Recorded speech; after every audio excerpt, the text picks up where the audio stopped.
Tetap semangat dalam menjalani hidup ini. Pada episode kali pagi terang mengangkat tema mudik rumah yang kekal. Hidup adalah sebuah perjalanan. Kita semua ada dalam suatu perjalanan hidup sejak kita lahir dan berakhir saat kita meninggalkan dunia ini. Perjalanan itu tidak selalu menyenangkan, ada jalan yang berliku-liku, bergelombang, berbatu, dan tidak nyaman untuk dilalui. Jalan hidup kita dipengaruhi oleh banyak hal, baik dari keputusan pribadi kita maupun banyak hal di luar kendali kita. Kadang kita perlu berhenti di rest area untuk melihat kembali peta perjalanan hidup kita. Kita perlu merenungkan apakah ini jalan hidup yang dulunya saya harapkan. Lalu kemanakah arah dari tujuan hidup saya? Perjalanan hidup orang Kristen adalah menapaktilasi jejak yang telah dibuat oleh Kristus. Yesus dari surga singgah sebentar ke dunia ini, menyerahkan nyawanya sebagai jalan pendamaian bagi kita. Setelah menggenapi karya keselamatan agung itu, Yesus mudik kembali ke surga.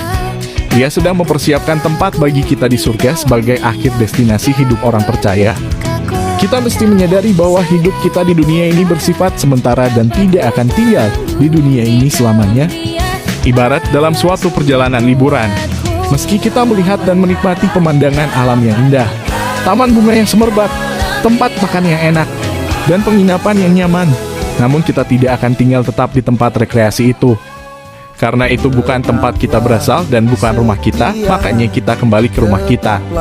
Sebagai orang Kristen, kita tidak berasal dari dunia ini melainkan anak-anak Allah. Kita merantau sementara di dunia ini dan akan kembali ke tempat asal kita, yaitu warga kerajaan sorga Fil 3:20. Tujuan akhir perjalanan hidup kita adalah surga yang menjadi tempat sempurna dan kekal bagi kita untuk hidup bersama Tuhan dan orang yang kita kasihi. Dalam perjalanan hidup kita di dunia ini, Tuhan tidak berjanji bahwa semua akan berjalan mulus seperti yang kita inginkan. Jikalau Tuhan memberkati kita dengan berbagai kesuksesan materi, karir keluarga, maka kita tentu saja boleh menikmati itu semua. Namun itu bukanlah tujuan perjalanan hidup kita. Kita mesti berpikir bahwa semua yang ada pada kita bersifat sementara dan kita mesti siap untuk meninggalkan semua itu pada waktunya Tuhan. Sebaliknya, jikalau Tuhan mengizinkan kita mengalami kesusahan, penderitaan, dan sakit, maka kita tidak menjadi lesu dan menyalahkan Tuhan.